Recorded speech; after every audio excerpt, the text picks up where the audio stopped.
marka laga hadlayo iska caabintii Soomaalida iyo Talyaaniga dhaxmartay waxaan la ilaawi karin Cumar Samatar oo ahaa halgamaa Soomaaliyeed oo xabashiduna ku sheegtay buugaagtada taariikhda inuu ahaa halgamaa Itoobiyaan ah oo gumaysiga xabashida u shaqeeyay haddana ninkaasi waxa uu dagaal ku qaaday Talyaaniga waxa uu dilay Talyaani ahaa oo lagu magacaabi jiray Captain Francisco Carlo waxa uu ku dilay magaalada Ceelbuur dilkani waxa uu yimid kadib markii hobyo ay Talyaanigu xoog ku qabsadeen Sultan Ali Yusuf Kanadiidna isdhiibay dadweynihii iyo ciidamadii taabacsanaa saldanadii hobyo ma aysan qaadan in la hoosgeeyo Talyaaniga gudoomiyihii Talyaaniga ee hobyo Commissioner Trifolosia ayaa sheegay in kooxo hubaysan ay u dhaqaaqeen xuduudaha saldanadii hobyo iyo dhulka baadiyaha ah ka hor iyo kadib markii si rasmi ah loo qabsaday intii ciidanka Carbo Sabtia loo diyaarinayay inay duulimaad ku qaadaan boqor Cismaankii bari halis cusub ayaa Talyaaniga soo wajahday mid kamid ah saraakiishii Sultan Ali Yusuf oo lagu magacaabi jiray Cumar Samatar waxa uu weerar ku qaaday kuna qabsaday Ceelbuur dabayaaqadii sanadkii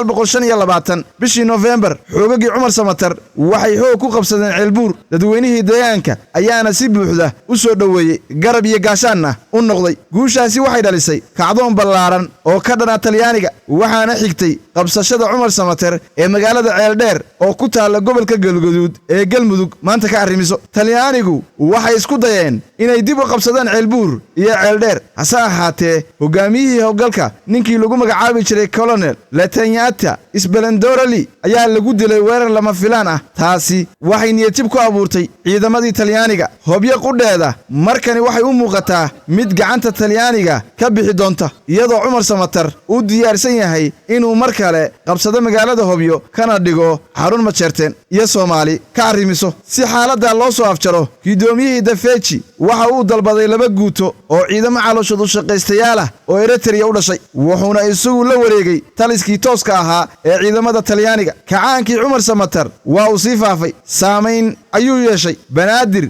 iyo Shabeellada Hoose ayuu gaaray waxa uu wafantay dhulka Soomaalida laga haysto ee Ogaadeniya taas oo Cumar Samatar ka dhigtay laf dhuunta u taagan siyaasadda Talyaaniga ee Roma ee ku wajahnayd dhulka Soomaalida ka hor intaan ciidanka Eritrea iman Dafeeci waxa uu adeegsaday xeelad gumaystayaashu caan ku yihiin xeeladaas oo ah qaybi oo xukun waxuuna abaalmarino maal iyo mansab jagooyin ugu balbalaaran yihiin u ballan qaaday qabaa'ilka garab istaaga doonida Talyaaniga aqbalana heshiiskiisa natiijadii istiraatiijiyadda qabaa'il iska hor keenka ah ee uu adeegsaday ayaa noqotay mid guul weyn u soo hoyeysay ugu dambeynna waxayba sababtay in kacdoonkii Cumar Samatar baaba'o oo la burburiyo waxaan ahay Muxiidiin Cabdi oo kala socotaan juqraafiya Nabadino wassalaamu calaykum wa rahmatullaahi wa barakaatuh